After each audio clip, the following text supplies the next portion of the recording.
Doktor Alternatibo, programang tumatalakay sa alternative medicine batay sa Republic Act 8423 o Traditional Alternative Act of 1997. Tumatalakay din sa imbitsyong Pinoy at alternatibong agrikultura.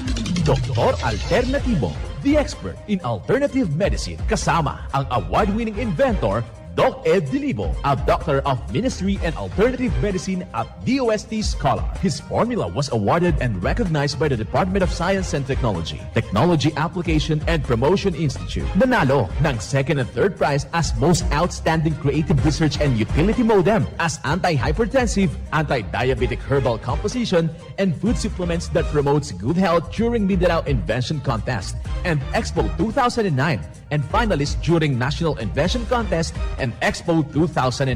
This said formula was awarded by Intellectual Property Philippines Office, Philippine Chamber of Commerce and Industry as finalist of Ambassador Alfredo M. Yao IP Innovation Awards 2009. Doktor Alternatibo, the expert in alternative medicine.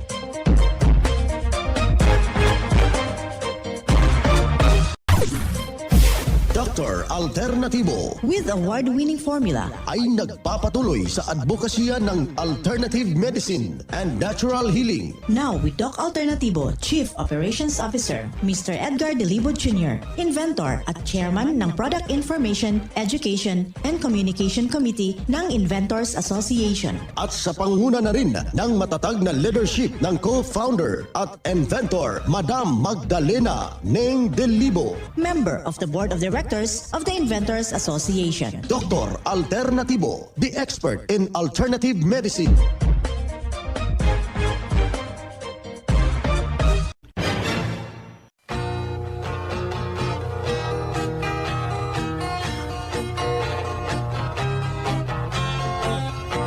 Welcome dito sa palatuntunang Doc Alternatibo para sa herbal at natural na lunas. Ako po ang gagabay sa inyo para wala na magtitiis ng sakit. Kung hindi maaangkin ang kagalingan, walang maintenance medication na synthetic drugs nang maiwasan ang komplikasyon at matuto sa tamang pag-alaga ng kalusugan. Ito'y napatunayan na ni Doc Alternatibo, co-founder, co-inventor, Madam Ning Dilibo, at sa pangalan ng ating founder, Doc Edgar Dilibo, na siyang ating sinundan at pinagpapatuloy na advokasya sa alternatibong panggagamot sa loob ng 17 taon, mga kaibigan. Kasama ang inyong lingkod, Doc Vince Lombak, ang inyong holistic coach, Doctor of Ministry and Natural Healing. Simulan po natin ang buhay sa pamagitan ng salita ng Diyos. At ngayong oras ang banal na mensahe na kasulat at mababasa ito sa Balasahin, Pilipos, talata 2, versikulo 9. Huwag lang ang sarili ninyong kapakanan ang isipin ninyo, kung hindi ang kapakanan din ng iba. Ang banal na mensahe, ito'y mababasa sa Pilipos, talata, kapitulo 2, versikulo 9. At marapat na isabuhay natin, mga kadok alternatibo, sa bawat hakbang ng ating buhay sa sanglibutan. Mensahe hatid ng Doc Alternatibo.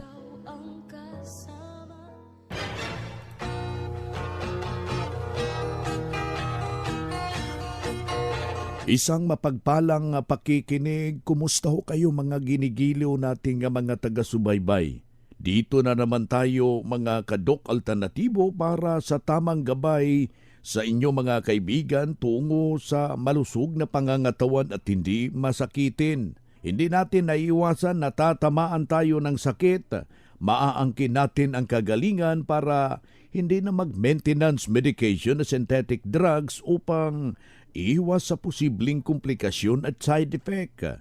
Kaya ang pinakauna nating gagawin sa lahat ho nating mga kababayan, na hindi ho natin naiiwasan yung pagkain ng mga masasarap na pagkain, be sure, isaisip natin yung matinding depensa ang ating gagawin.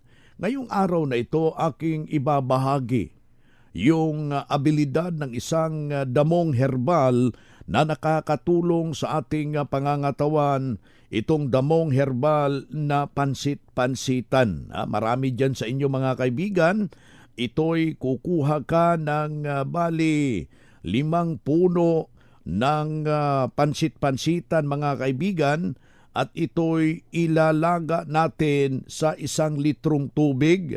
Pagkatapos sa loob ng bali 10 minuto lang, yung sabaw niyo mismo mga kababayan, malaking maitutulong kumbaga.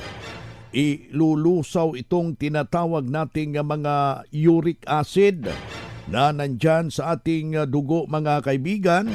Kanyang pinapapalabas yung uric acid upang hindi ho tayo tatamaan yung ating arthritis, yung kidney stone, at iba pang karamdaman na magdudulot ho ng kapahamakan sa ating pangangatawan. Yan po yung ating ibabahagi sa lahat ho nating mga taga-subaybay. Ganito ang ating gagawin. Yung sabaw niya mismo, yan ang ating isasabaw sa ating corn coffee ng Doc Alternatibo. At hahaluan ho natin ng Doc F Vitamin B Complex upang sa mga taong tinatamaan ho ng matinding sakit. Meron tayong natural na pain reliever, kumbaga ika nga nakukuha ho dyan sa ating Doc F Turmeric Powder. Pwede rin yung ating Doc F Salabat. Haluan mo ng tag-1 kutsara habang inilagay mo yung sabaw ng pansit-pansitan sa mug, at lagyan mo ng 1 kutsarang ito yung mixed in coffee with activated charcoal, at lalagyan ng 1 kutsara ng ito yung corn coffee ng Doc Alternatibo. Lagyan mo ng 1 kutsara ng ito yung turmeric powder, 1 kutsara ng Doc F Salabat. Inumin mo at 3 beses sa isang araw, kasabay ang pagkain ng kamote, yung saging na saba na hindi ho niluluto. Pero watch out kaibigan, na kailangan na maitama yung 8 basong tubig na lalagyan natin ng awarded formula, yung fulvic mineral, at lalagyan ho natin, kung meron kang mas better na hahaluan ho natin ng Doc F Seaweed Solution, at saka yung pulot ng Doc Alternatibo mga kababayan. Lalagyan ho natin ng bali 5 peraso lang ng katasin mo yung kalamansi. Yan ang ating iinumin sa loob ng 1 araw. Sa ganun na punto mga kababayan, natutulungan upang isaayos ang tamang sirkulasyon ng ating katawan. Hindi na aakyat yung iyong uric acid. Alam niyo ba mga kaibigan, kung meron kayong fulvic minerals o di ba yung formula ng Doc Alternatibo sa iyong pamamahay, makukonsidera ho yan na parang meron kayong butika sa bahay anytime na sasama yung iyong pakiramdam. Ano man ang mangyayari sa ating katawan, humihina yung ating pakiramdam, may maagilap tayo, magamit agad at masusolusyonan ang maagapan ang simpleng dinaramdam. Mga kababayan, kailangan na ugaliin ho natin na nandyan sa ating pamamahay para makatulong sa ating pangangatawan. Isa sa patunay, tulungan ito dahil sa itinuturo natin dito sa programa at kanyang ginawa, sinundan. Narito yung kanyang buong testimonya. Diagnose po ako ng prostate enlargement, tapos naging stage 1 cancer na po. Kaya po nung nabasa ko yung herbal na Balana Salver, yun na sinumukan kong inumin, at saka yung mixing ko, fulvic minerals. Ang masasabi ko lang sa mga hindi pa nakakagamit ng Doc Alternatibong produkto ay subukan nila para makita nila ang resulta sa kanilang katawan. Ito'y nakakatulong talaga sa kalusugan. Po si Marcelo Biduya, 61 years old, nakatira po ako sa Rosario, Olongapo. Yan ang buhay na pruweba sa kaepektibo na tulungan sa itinuturo natin dito sa programa. Kaya puntahan ninyo ang pinakamalapit na branch ng Doc Alternatibo upang magabayan din kayo sa kagalingan. Mga makinarias na dekalidad at may seguridad. Ito na ang Doc Alternativo Machinery. Doc Alternativo Machinery. We fabricate, customize, and deliver nationwide. What are you waiting for? Dito na tayo sa Doc Alternativo Machineries. Matatagpuan sa 201 km 7 MacArthur Highway, Bangkal, Davao City. Or Building 1, Door number 14, Usa Village, Olas, Davao City. Pwede kayong bumisita sa mga branches ng Doc Alternativo nationwide. Pwede din kayong tumawag sa hotline number 082-225-8771 o mag-message sa Doc Alternativo Machineries Facebook page. Doc Alternativo Machineries. Ang Doc Alternatibo bukas alas 9 ng umaga hanggang alas 5 ng hapon upang gabayan kayo sa tamang solusyon diyan sa mga iniindang karamdaman. Tungo sa kagalingan upang hindi na magtitiis sa sakit, hindi na mag-maintenance medication na synthetic drugs at maiwasan ang posibleng komplikasyon. Kaya napakahalaga, importante na makausap kayo personally dyan sa branch upang maintindihan ang tamang pagsunod mga kaibigan sa cleansing program at natural megadose vitamin C at dagdag pang patunay mga kababayan na tulungan sa formula ng Doc Alternatibo tungo sa kanyang kagalingan. Nahinto ang maintenance medication na synthetic drugs. Narito po ang panayam sa sumunod dito sa cleansing program at natural megadose vitamin C IB. Siak ni Rowena Agustin, taga Santa Marcela, Apayao. Ano yung karanasan nyo dito sa Doc Alternatibo, ma'am? Napintas, Dok, aduti maitid na nga benefits, aduti maitid na nga pagsayatan, iti bagay ito produkto iti Doc Alternatibo. So, napano pala kayo noon, ma'am? Nagkabukol po sa sa large intestine po, Dok. Tapos sabi ng doktor noon, pero una, nag-take na ako nagpa-infuse ako 3 times. Vitamin C. Oo, Dok. Tapos, nag-second option ako sa doktor. Sabi niya, tatanggalin daw yung bukol sa loob ng large intestine kasi malaki na. Oo. Pero ayaw ko naman maoperahan, Dok. Pinagpatuloy ko yung gumamit ng herbal. Galing dito sa Doc Alternativo. Pagkatapos ng 1 month po, ayun, nawala na po yung bukol. Wow, congratulations, ma'am. So sa iyo, ma'am, malaki talaga itong pagbabago, ma'am. Malaking malaki, Dok. Blessing talaga sa akin. Ma'am, hindi ho nasayang yung panahon nyo, yung pera nyo iginugol dito. Hindi, Dok. Ma'am, alam ko, naadot yung mga nagdugdungag dito ng programa, yung apilan yung panawagan nyo, ma'am. Ilocano version. Sige po. Dagiti hanpay nakapadas iti dayto a produkto no kayat yu aputek agimbag. Agusar kayo iti dayto nga produkto Doc Alternatibo. Tapno iti kastahan kayo nga han kayo nga gusar iti synthetic drugs kasi adu iti maited na apo ti synthetic drugs. So ito iti lang Doc Alternatibo herbal. Okay. Didigadan mo, ma'am. Siak ni Rowena Agustin from Santa Marcela, Apayao. Yan ang buhay na pruweba ng kagalingan na tulungan ang isaw nating membro. Inoon hindi rin basta-basta yung kanyang iniindang problema. Pabalik-balik ho sa mga hospital at doon hindi pa rin gumaling. Hindi niya naangkin yung kanyang inaasam-asam na kagalingan. Subalit nang nakarating dito sa Doc Alternatibo, walang ibang ginawa, kaibigan. Sinunod lamang ano yung mga lituntunin ating ibinabahagi dito sa programa at kanyang sinunod ano yung mga lituntunin dito sa ating programa mga kaibigan. Kaya sundan, pakinggan, puntahan ang pinakamalapit na branch upang magabayan sa tamang pagsunod ng cleansing program ng Megadose Vitamin C IB at mas mabuting daluhan ho natin yung mga naka-schedule na mga herbal and holistic seminar sa branch. At sa loob ng ilang oras, maiintindihan at iyong mapapakinggan ang alternatibong panggagamot. Dalhin lang po natin kung meron tayong mga medical record or any laboratory result sa pagdalo ng seminar para priority kayo sa one-on-one check-up and counseling.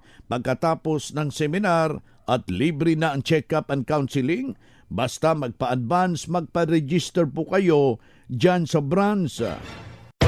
Calling all students, the Prime School is now accepting enrollment for the academic year 2023 to 2024.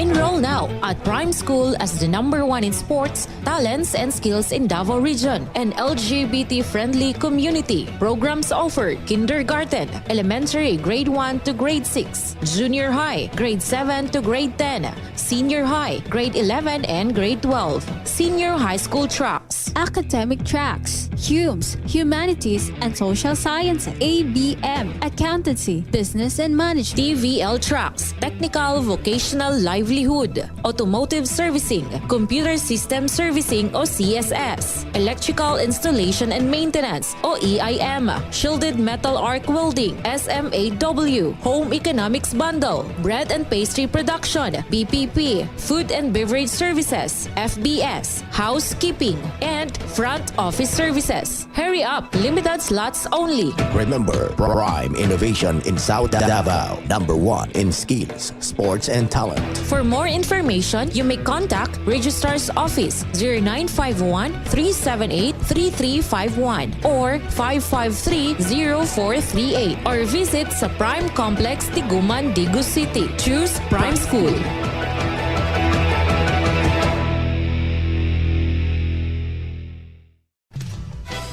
Mga ka-alternatibo, meron ba kayong mga katanungan ukol sa kalusugan na nais ninyong iparating sa amin? I-text lamang po ang inyong mga katanungan sa ating hotline 0946-967-3211 at ating sasagutin dito sa Itanong Mo sa Doc Alternatibo. Dito tayo sa ating Itanong Mo sa Doc Alternatibo. Yung ating hotline, aking ulitin ha, 0946-967-3211. Yung ating apila, pakilagay lang po yung pangalan, yung edad at saka yung kumplitong address para personal ko kayong maire-refer sa mga nalalapit na mga lugar dyan sa Doc Alternatibo sa inyong area. Dito tayo sa pagpapaliwanag sa inyo sa alternatibong panggagamot para sa herbal at natural na lunas, mga paraan ito sa pagsagot ng health concern. Narito ang gabay na siyang ating sinundan na advokasya sa bawat branch ng Doc Alternatibo sa buong Pilipinas. Mula sa ating Doctor of Ministry and Natural Healing, ating makasama ngayong oras na ito. Dok, palagi akong kinakabahan.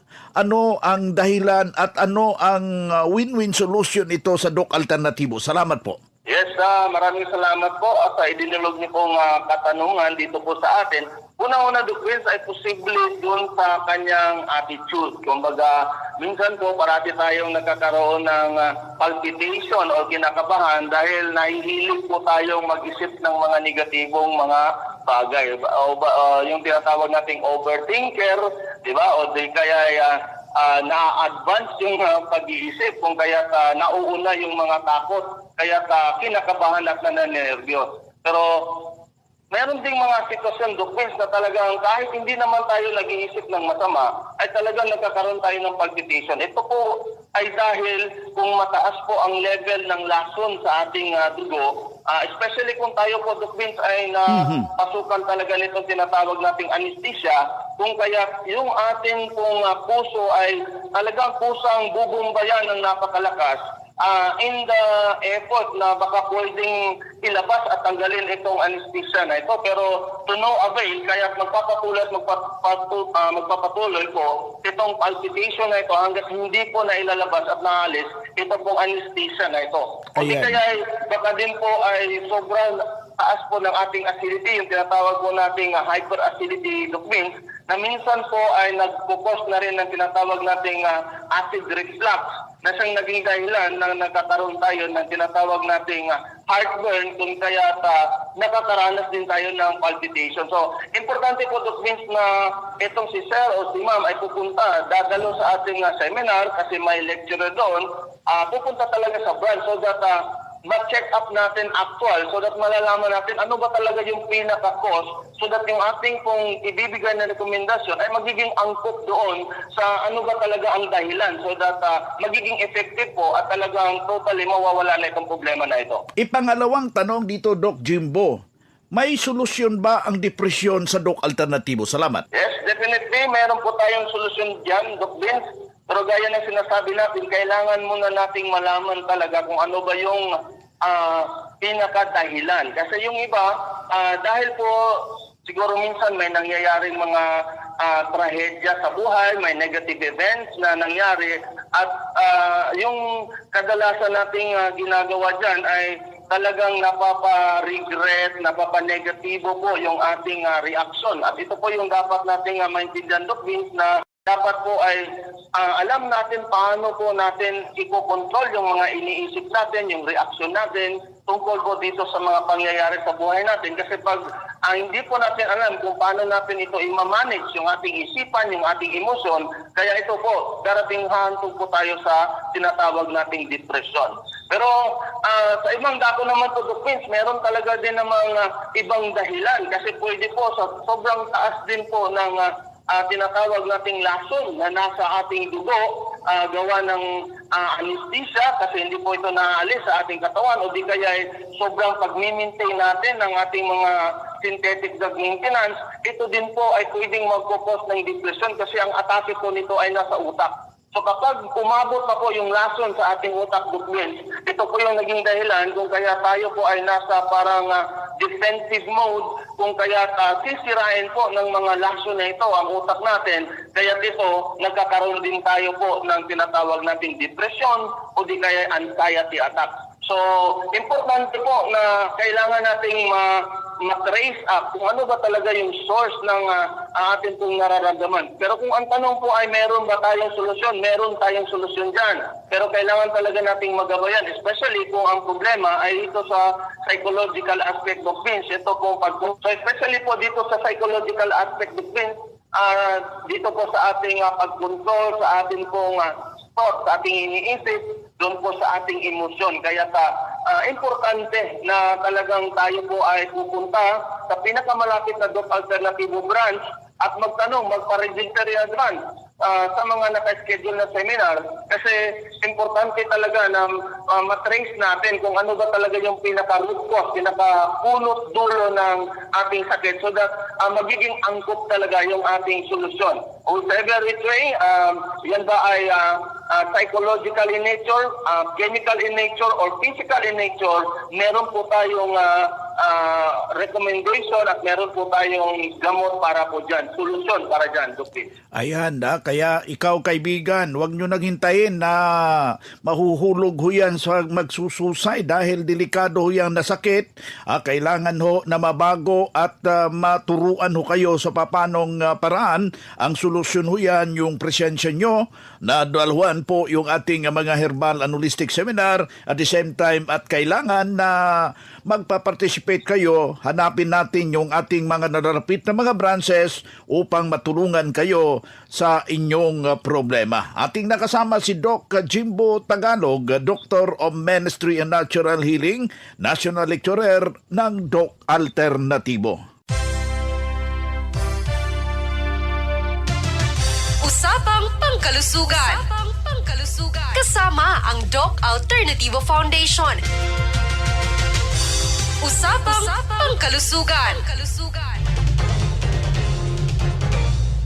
Magandang araw, ka-alternatibo. Kumakain ba kayo ng mais? Madalas niyo ba tinatapo ng buhok ng mais? Naiinisin ba kayo kapag ang buhok ng mais ay sumasabit sa inyong mga ngipin? Kung sasabak tayo sa gera o sa matinding trabaho, kinakailangan natin ng sapat na resistensya at kung gusto niyo naman natural lang, ito ang halaman na makatutulong sa ating katawan. Ito ang buhok ng mais o tinatawag na corn silk. Alam niyo ba na ang buhok ng mais ay isang mahusay na pagkukunan ng enerhiya dahil sa mataas na antas ng carbohydrates nito. Nagbibigay din ito ng instant lakas at sigla tulad ng vitamin B complex at iron. Ito ay maaring tumulong labanan ng high blood pressure, diabetes, fatigue o pagkapagod kaya maaari itong makatutulong sa pagpapalakas ng katawan. Nakalulunas rin sa naiihi sa higaan. Ang ganitong problema ay kadalasang nangyayari sa mga bata at matatanda. Kumuha lamang po ng buhok ng mais, hugasan ito at ilagay sa mainit na tubig, gawing tsaa tuwing umaga. Good news ka-alternatibo, halina't magpa-advance register sa ating darating na seminar, sabay-sabay nating salubungin sa mainit na pagtanggap sa kanyang unang pagbisita sa Zamboanga, Sibugay, Doc Alternatibo Ipil Branch, ang ating speaker na si Doc Charis Bastasa Cartin. Bumisita lamang po sa ating branch dito sa Purok Petrotex, Commercial Building, Poblacion Ipil, Sabuga, Sibugay, tapat ng Rotonda at tumawag sa numerong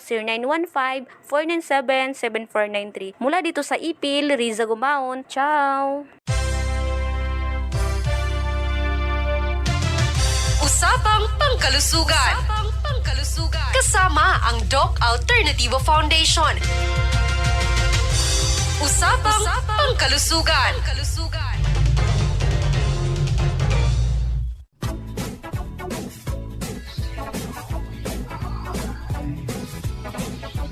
Boy na mga kaibigan, mga kadok alternatibo dahil limitado ang oras dito sa programa sa radyo.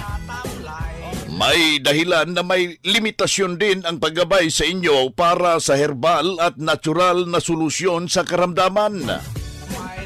Daluhan ang naka-schedule na mga herbal and natural healing seminar dyan sa branch para mabuksan ang iyong isipan at mabago ang inyong pananaw sa buhay tungo sa kagalingan ng inyong iniindang karamdaman.